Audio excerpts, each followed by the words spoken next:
for joining us. We will go through just real quickly. We're going to give a quick intro just to Central States, just to make sure everyone's familiar with who we are and what we do. We kind of structured this as a little different of an opportunity. When Shanika came to us and just said, we'd love to have you guys speak regarding marketing, we kind of tossed it back to her and said, well, we'd love to hear what chamber members would like to know about marketing. So instead of a formal presentation to kind of one size fits all, we thought it would be great to open it up and just put out there to see what kind of questions you guys have. Obviously with the climate of business now, I'm sure there's a lot of very interesting questions. So that's kind of why we chose to do this format. So again, we'll just kind of give you a quick overview of Central States. And then we really are just going to go into your guys' questions and take the time to dialogue with those and answer those questions that you all submitted. So we appreciate those that took the time to submit the questions. And I just wanted to introduce our team so you know who's speaking. I'm Ann Johnson, been with the agency since the beginning. Bryn. I'm Bryn Behringer. I've also been with Central States for about 11 years now as a project manager. I'm Allie Hogan. I've been a project manager at Central States for 9 years. And I'm Brian Brelli, project manager. I've been with Central States for 8 years. So that's our team. That's who's speaking with you. Perfect. The first, just to give you a little overview of who we are and what we do. We are a full service marketing firm. We are WBENC, which means we're a female business owned, minority business owned company. We really are built on a strong foundation of integrity, creativity, and business sustainability. And business sustainability not only for ourselves, but also for our clients and our businesses we work with. We've got over 20 employees, and ranging from the project team that you'll meet today, along with a creative team, a programming team, a media team, and then our business department. I think we really look at things from a goal perspective and results driven. And every client, that's one of the reasons why we're excited for today to answer some questions, because every business has different goals and different ways that they analyze their return on dollars. We work with clients on a local level, a regional level, and also a national level. Just kind of expand upon that. I mean, when we work with clients, we've had the opportunity to, like Ann said, work with a lot of different verticals over many years and partnering with them, but really helping them kind of from a strategic standpoint. A lot of times when, regardless of the size or industry of a client we work with, it's really understanding what are those goals. Let's look at the plan strategically. A lot of people will come with, a question about a certain tactic or an initiative, but we want to take that step back and say, well, how does this fit in your overall bigger communications plan? And that's really looking at that highly strategic and holistic approach that we kind of take with our clients. This just gives you an overview of some of the services that we provide as full service. There's a lot of different tactics, a lot of different strategy and planning, all the way to PR, public relations, and production. Some of our clients engage with us with all tactics. Some are just project by project. So we really, like Ann said, we work with a lot of local, regional, and national companies, and in a variety of different ways. I think when you see a picture of our team, I think this is one of the things. There's a lot of people that do what we do, both very small agencies and very, very large agencies, and everyone has their niche. One of the things I can say is that our team really makes us who we are, how we work with each other internally, but also how we work with the community and how we work with our clients. And one of the things we just kind of wanted to note before we get into the question and answer session, you guys all had a lot of great questions.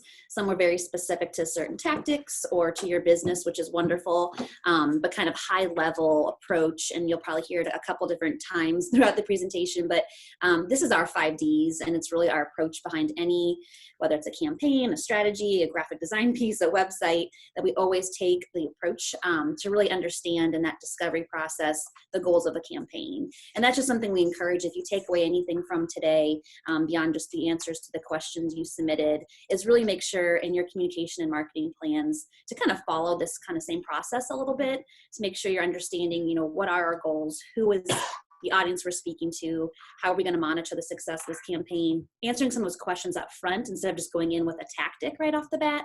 We hear a lot of people say, you know, I want to be on social media, or I want to do an email marketing campaign. Those are all wonderful things, but really taking a step back and understanding, where does this fit in the bigger plan? Is it talking to the right audience? What is my creative going to be? What is my messaging going to be? Those are all really important components of a campaign.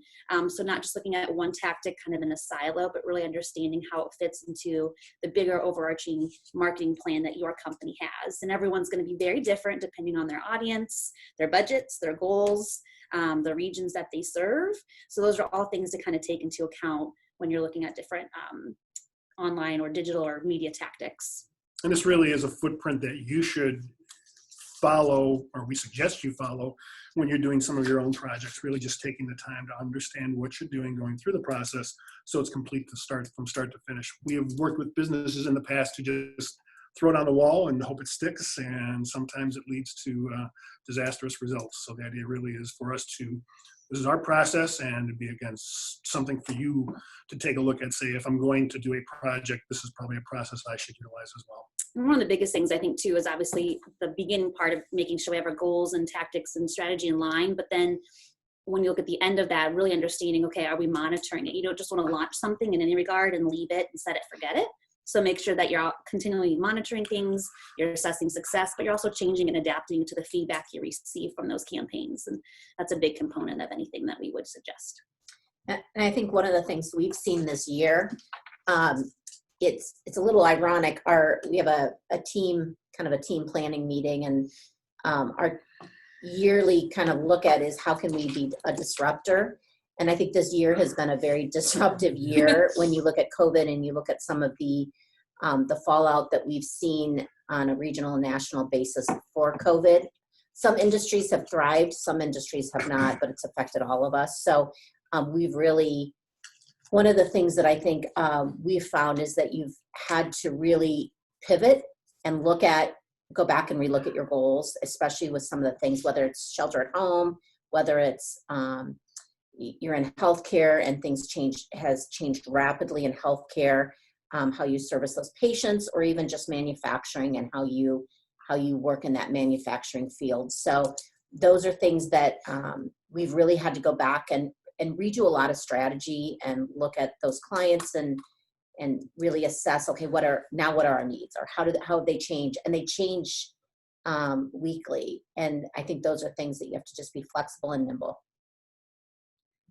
Before we get into the question and answer session from those that were submitted, do you guys have any questions about Central States or even this little bit of process before we go too far?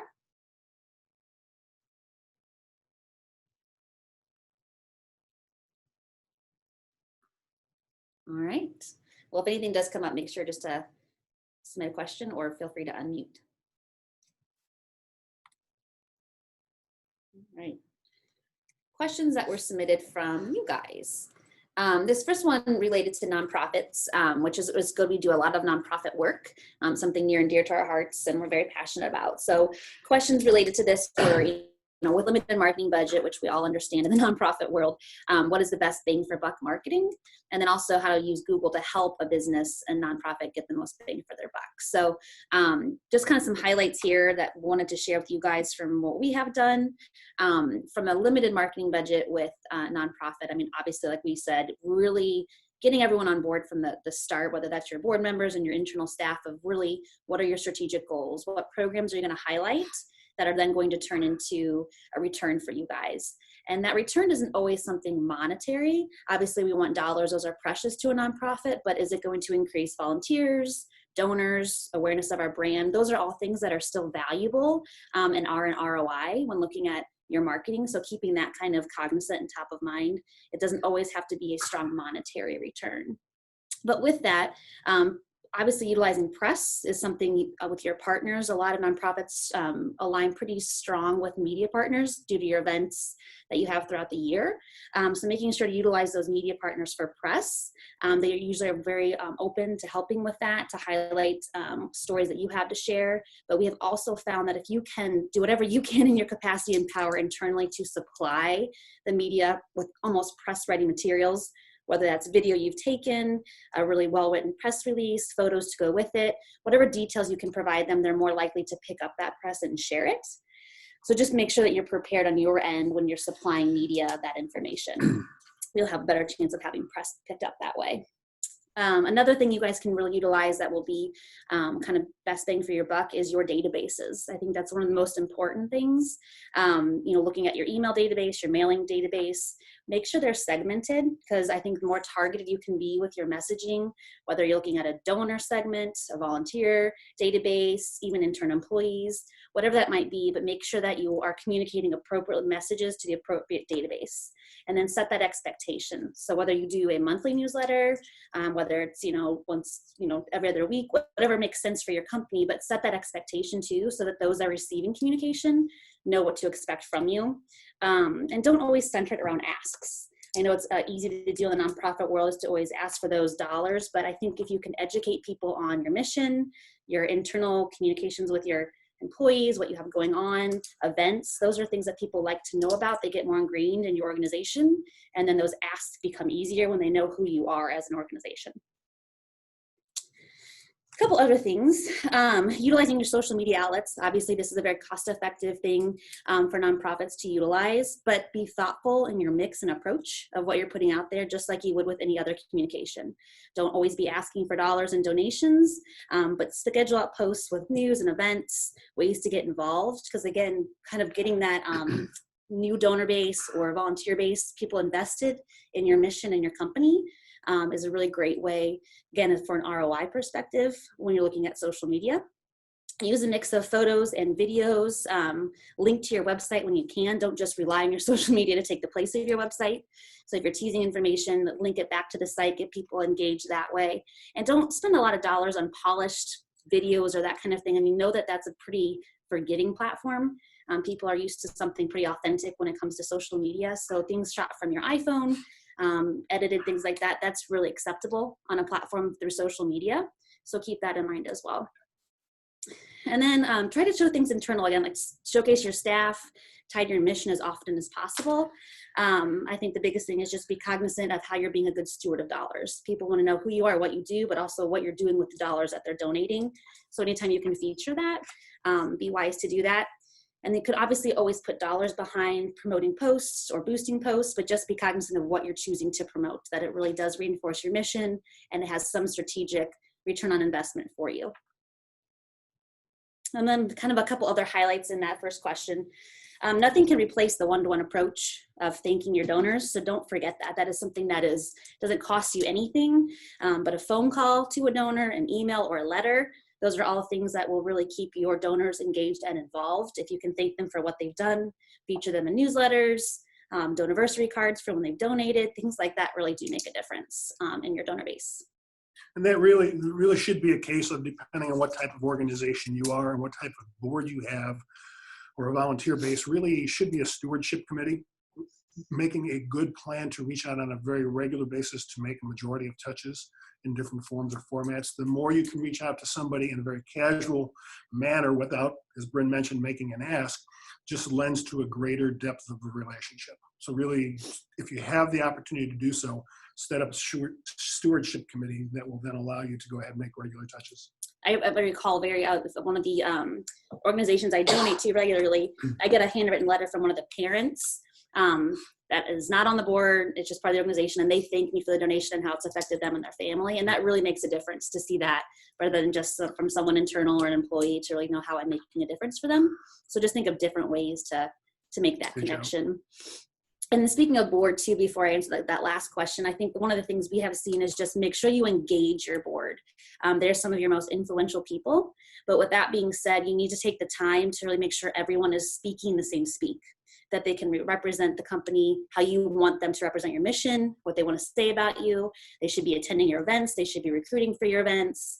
But that also goes to your internal staff too. You want to make sure everyone is speaking the same speak when they're out there, because they're your biggest mouthpieces for your company, regardless if you're a nonprofit or not. You want to make sure that everyone's representing the mission and vision of your company the same way. Yeah, and it should be a case along with that of sharing with them your strategies and creative, so they're well aware of it. So if it pops up in conversation, they're informed and they're not taken by surprise. Absolutely, just keep them informed. Absolutely. So that's kind of some really cost-effective ways to help market the nonprofit landscape. Also, when you're looking at media with your partners, a lot of them are really, really good about what we call one-for-ones. If you're a nonprofit, a lot of the media will run one commercial and give you a free commercial. So be cognizant of that when you are placing media or looking at things like that, and just be able to advocate for yourself as a non-for-profit when it comes to that information. And that last little bit with Google, I kind of related back again to some of the cost-effective ways that you had asked about that. I think beyond just obviously looking at search marketing and some of those campaigns that you can pay for, those are all going to be very dependent on your radius, your strategy, your audience, but things that you can do just immediately that will not cost you anything will really just make sure to claim your listing first and foremost. You want to make sure you own your Google pages and your Google listings. Make sure your hours are accurate, your locations are accurate, your phone numbers are accurate. You would be surprised how often that's not the case for a lot of businesses. So just making sure that you own all that information. And then also controlling your reviews. So ask those board members, ask employees, ask for customers to leave you reviews to kind of look at your rating there and make sure you're monitoring that. And you're also replying to those reviews as well. Addressing the good, bad, and ugly. You still have to address it and not ignore it. So those are things you can do beyond just obviously the pay-per-click end of Google. Do you guys have any questions on kind of the first couple questions? Don't forget you can submit them into the chat if you need anything or if something comes up. All right. We all good to go to question 2.5, I guess. 3. Okay. And if you have additional questions, obviously feel free to follow up after the fact. We can get you more information. So this next set of questions is just about COVID and opening back up and building confidence and information to potential customers and riders. The first one is specific to riders to go back to full bus service. So how do we build confidence in passengers to know that it's safe to use our services after we go back to full bus service? So I think first and foremost, some of your most powerful voices are your employees and your staff that are kind of in the field with those riders. So I think it's really, really important that they know your stance and your message and how you are communicating that to your riders. They're going to be the ones that talk to them and really put that confidence in the passengers to know that you're taking every precaution possible to make sure that they're safe. So I think that, starting with your team that talks to the riders to make sure they're trained well, that they know kind of top to bottom what you guys do, not only on the bus, but in the waiting areas, in the restrooms, if they're down at your main area. I think that is the most important because they're going to be the ones that speak to your riders on a consistent basis. So reiterating that with your team, with consistency, with confidence, so that they know and can put that message forward. That's going to build the most confidence. From there, I would utilize whatever social media platform you have. Make sure that it's posted on your website. If you have an email database, that you're reiterating that message through email blasts or confirmations they get if they're purchasing anything online, making sure that message is just the same.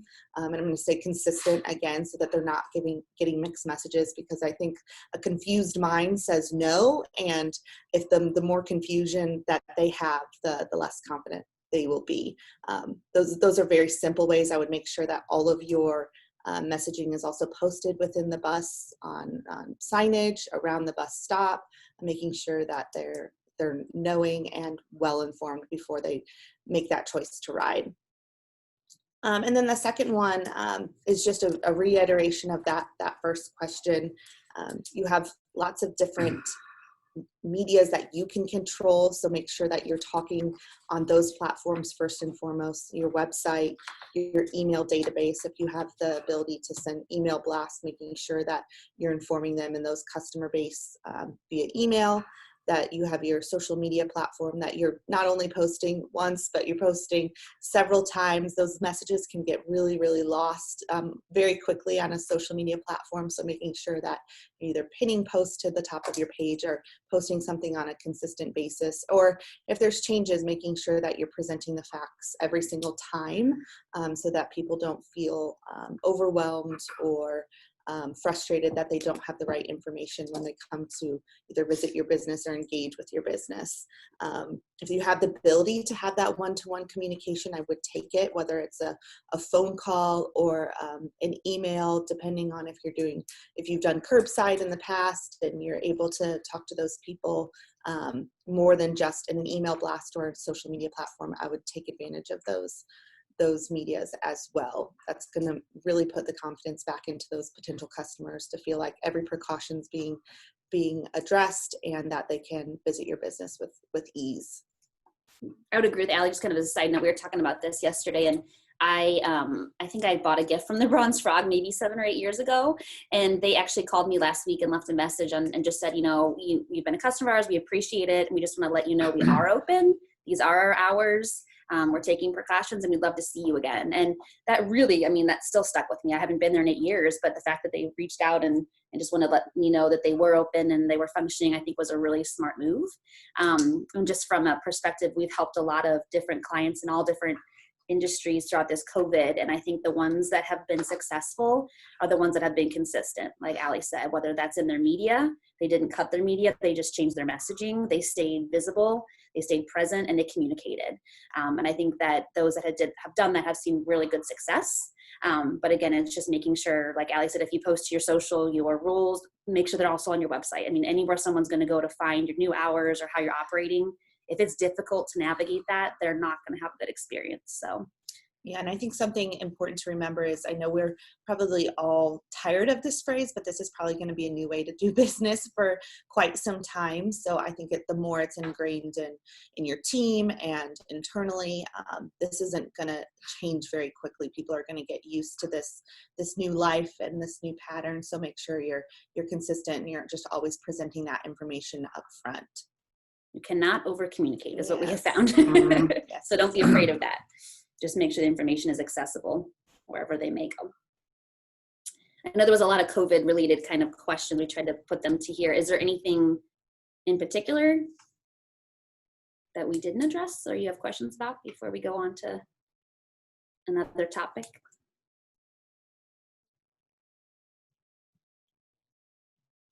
It's very quiet I don't today. see anything in the chat box. All right, so we will go on to the next.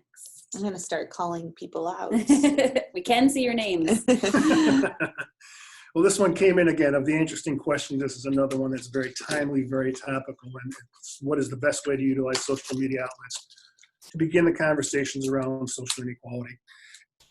Social media, the rise of social media has been one of the best things in our lives and one of the worst things in our lives. It's a great place to share information, and it allows us to create interesting conversations and interactions. By contrast, it fuels misinformation, it fuels rhetoric, it fuels all kinds of hate, it fuels all kinds of different things. So you have to be careful with using it and understand some of the ramifications. And part of that goes back to what Bryn had introduced early on, part of our 5Ds, discovery, setting a goal. If you have a message to get out, and if it's about social inequality, what is that goal? Do you want to generate conversation? Do you want to generate thought? Do you want to have sharing of information? Why are you having this conversation? Why do you need to have this conversation? I think that's one of the other questions that you need to answer. We cannot answer that for you, but that's one of the things that you really need to consider. And when you decide on what this conversation is this from a personal perspective or an organizational perspective? And with that, also understanding the ramifications of each. We have seen all too often in the media that a personal post has led to dismissal of individuals from businesses. It has fueled fire and brought about controversy. So I think it's really one of the things you need to think about as you go through this process. As you decide to move forward, you really should establish a communication plan. This is really important, being able to, as we talked about, notifying your board of things that are going on. Having your board, your supporters, and your staff understand that in this particular case, and if we're dealing with social inequality, here's what we're going to do, here's why we're going to do it. Setting up criteria on there of who should be responding to comments. It should not be everybody. It should not be a free-for-all. You shouldn't have staff do it. You shouldn't have board members do it, or if it is a board member, it's one point person, or if it's the administrator for the organization. It needs to be a continuum of communication and thought between one individual and those outside the area. That also allows for you to control the conversation. For as passionate as volunteers are, they can sometimes say the wrong things, which can lead to a world of hurt. So I think you really need to establish that communication plan. Decide how you want to open the conversation. What is it you're going to say? What is the question you're going to ask? How is it worded? And being certain that it really is based in fact, that it's not just opinion, and that that fact is supported by data, being able to be able to back up your argument wherever that is. As you go through the process, are you ready and willing to accept negative reactions and conversations? And if so, how do you plan on dealing with them? You know, you need to set some criteria. You won't allow profanity, you won't allow hate speech. There's some things you just simply are going to say no to, and you have the opportunity to block those individuals as they respond. But if you're looking to create a conversation, you need to understand that there are two sides to the equation, and being able to have that discussion as you go through them. Do you limit the conversation? How long does it go on? Within social media, very rarely does it get past a week or 2 weeks. It's one of those that will be a short-lived conversation, I understand. It may go on, it may carry on depending on how interactive people are and how vibrant the conversation is. But typically it's going to be a shorter window, so understanding that. So those really are the points as you get into place to think about as you go about saying, I want to approach creating this conversation about social inequality or any other subjects that can be controversial in nature, is really to understand, here's what I need to do, here are my goals for it, here are the ramifications, what are we prepared to do? And I think the most important point for this is to have a single voice, because there are too many, as I said, too many times we see multiple people responding and it gets way too personal, and that's reflective upon you as an organization. So with that, again, if there's any questions, please don't hesitate to ask them through chat. You know where we live, so don't hesitate to reach out through us personally. We're happy to answer those questions for you. Yeah. And I think Brian did a great job addressing that social inequality piece, but I think that also goes for any piece of content you're going to push out, whether it has any type of fuel or fire. I think just anything you're putting out there, make sure you're thinking about as a business, what you're saying, and also make sure that you follow up on a brand promise that you're putting out there as well. Okay. All right, we'll go to, next question. The question we received, and it's a little two-pronged, it's how does your firm help small businesses in the Peoria area? It seems that sometimes it is much easier and less expensive for smaller outfits, such as small business, non-for-profits, small campaigns, etc., to take their ideas and money north or even out of state because it is significantly cheaper. There seems to be a little pretense to this, so I'm not aware of the background. All I can do is speak to our how we run our business and how we do business. And you know, I'm a big proponent of Peoria and the greater Peoria regional area. Pretty proud to call this home, and I know that those that work with us, it's important. It's important to invest in our local markets and important to keep people local and engaged. So how do we help them? You know, I think that it really goes back to what are their needs? There's certain things that that they may need. There's certain wants, there's desires, there's goals. So going back to what are those goals? And I think it has to be a win-win situation. I think that that's one of the most important things when we work or engage with a new client. What's our short-term, what's our long-term goals?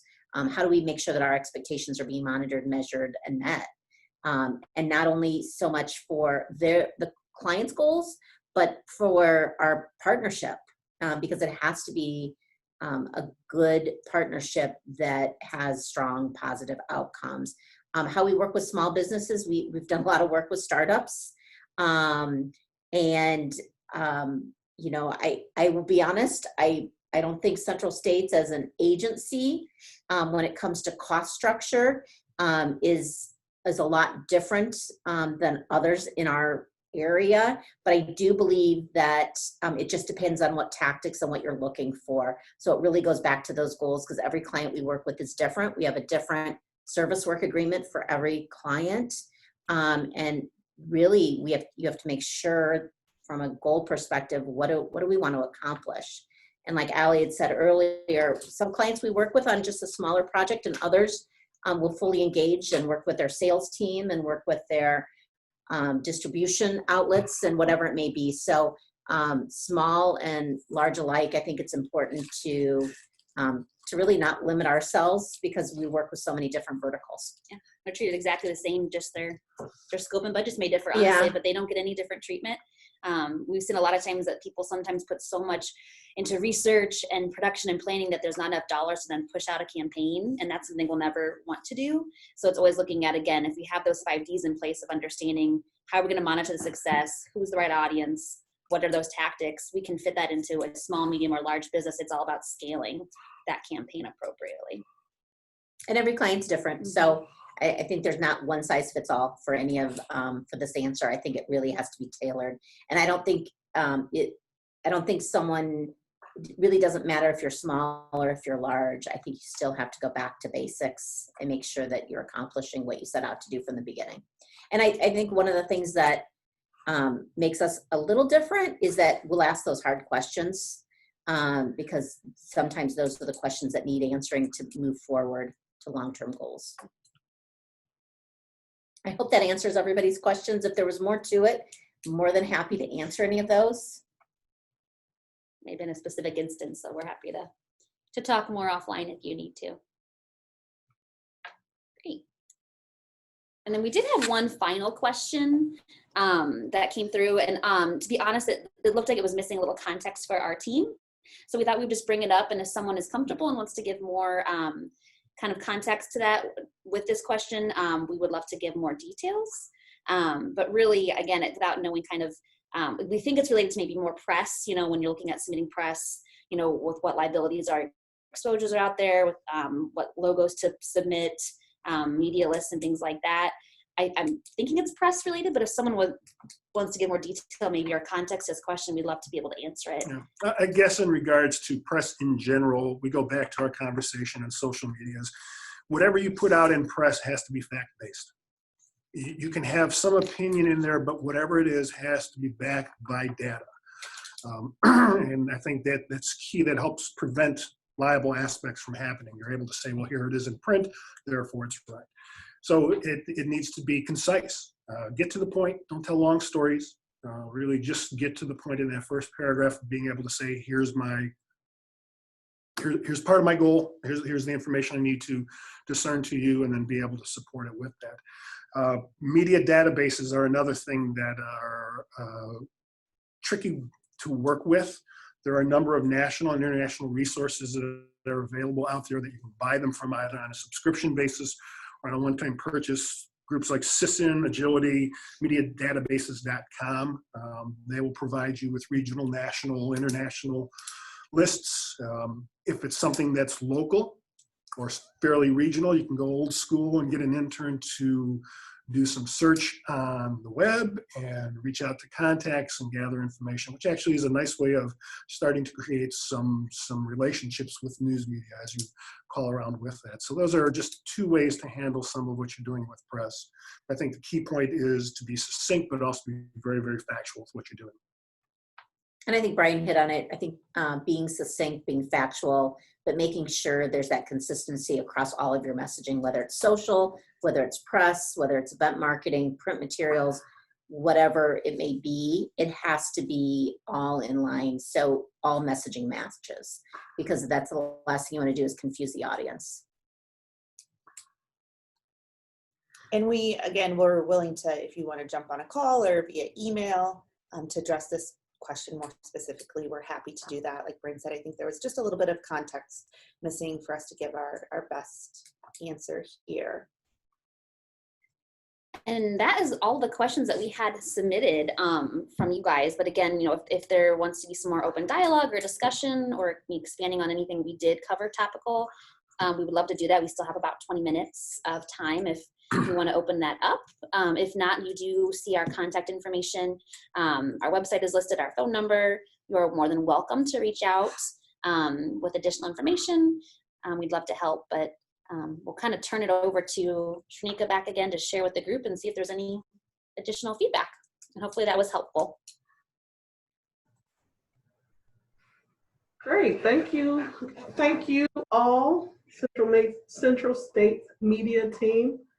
If anyone has any questions at this time, feel free to type them in the chat box, or you can unmute yourself. One of the things I thought about while you guys were talking, especially when we're talking about social media, is do you have any strategies that you could share about, how a business can recover their brand if they do travel down a road that kind of gets them in some hot water, like some of these people have done with their own personal brand and losing their jobs and things? Do you have any suggestions for that?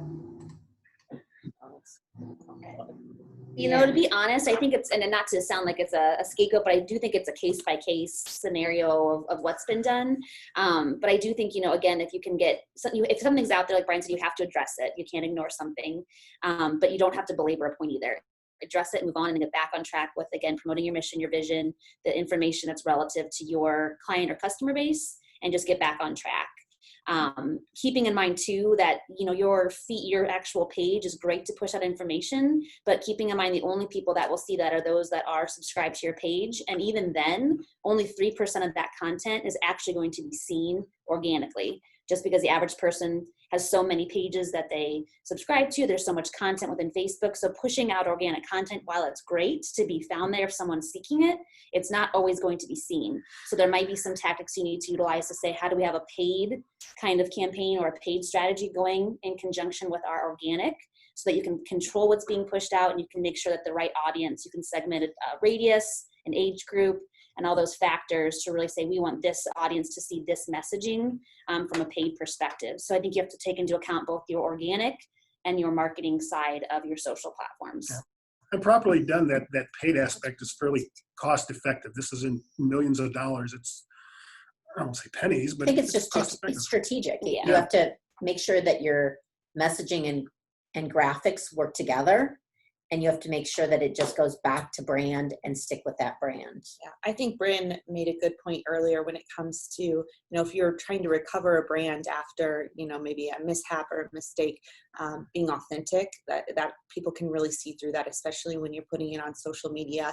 So sometimes something too tight in terms of how you're presenting the information, I think people can see through that as fake, and you want to make sure that it's authentic and that you're really presenting information, and then that is just ingrained through your business moving forward as well. But every situation is going to be a little different, just depending on what damage has been done and what damage control has to be put into place. Thank you, guys. It's a good question. Thank you. Does anyone currently on the call have any questions that maybe haven't been answered?